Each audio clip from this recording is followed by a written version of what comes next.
হিরণ্যাক্ষের সঙ্গে অনেক যুদ্ধ হলো ভগবান। হিরণ্যাক্ষকে সহজে বধ করতে পারেননি, খুব যুদ্ধ হওয়ার পরে হিরণ্যাক্ষকে বধ করলেন। তো যখন হিরণ্যাক্ষ বধ হয়ে যে শুনতে পেলেন হিরণ্যকশিপু তার দাদা, তখন ওর হরির উপরে খুব রাগ হয়ে গেল।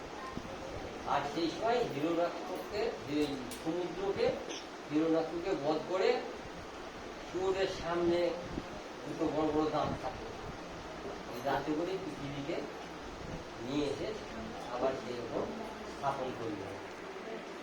সেই কথা হিরণ্যকশিপু যখন শুনতে পেলেন, তার আগে প্রশ্ন করেছিলেন যে কিসে সুখ? তখন বলেছিল যে যার প্রচুর ধন সম্পদ থাকবে সেই সুখী। তখন সেই ঋষি বলেছিলেন যে সত্য যুগে হিরণ্যকশিপু রাজা ছিলেন, তার সেই রাজত্বকালে প্রজাদের বাইরে টাকা পয়সা মোহরের ব্যাপার থাকতো, সোনার মোহর থাকতো বাইরে। এখন গুরুর মুঠো থাকলেন চুরি হয়ে যাবে, যা গেছে। হ্যাঁ, তখন সেই তার তো প্রচুর ধন সম্পদ ছিল, রাজা ছিল, প্রজাদের কোনো অভাব ছিল না, প্রজাদেরও অভাব ছিল না। তাইলে সে যখন তার ভ্রাতা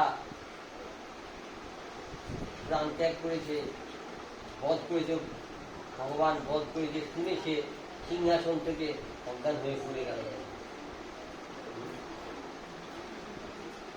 তখন বলল অমরত্ব থাকবে এবং ধন সম্পদ থাকবে। তখন ঋষি বলল যে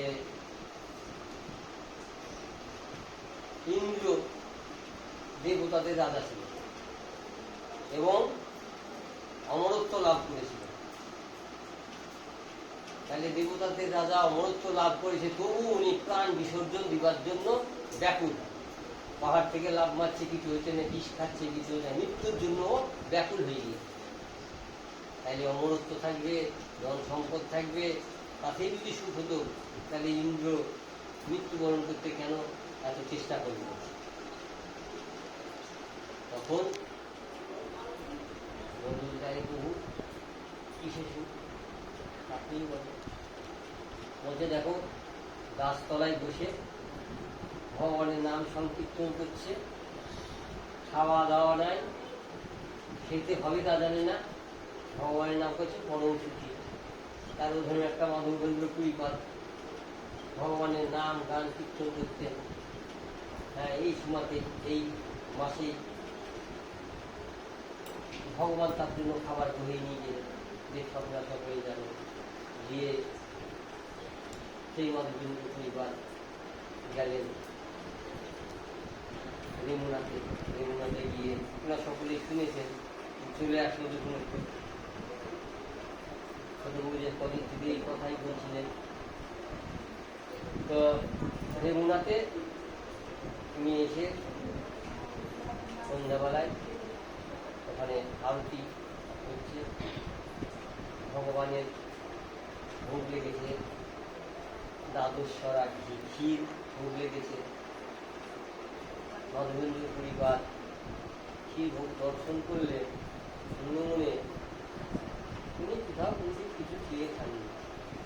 ওনার মনে হঠাৎ ছিল একটু এই ক্ষীর যদি একটু সাধন করতে পারতাম, এই বলেই উনি তাকে জীব কাছে খান হচ্ছে সর্বনা আনমনে এই জানলো কেন, ওই স্থান সঙ্গে সঙ্গে ত্যাগ করলেন, চলে গেলেন। যে আমার এই নোংরা মন ভগবানের আমার খাবার জন্য আক্রান্ত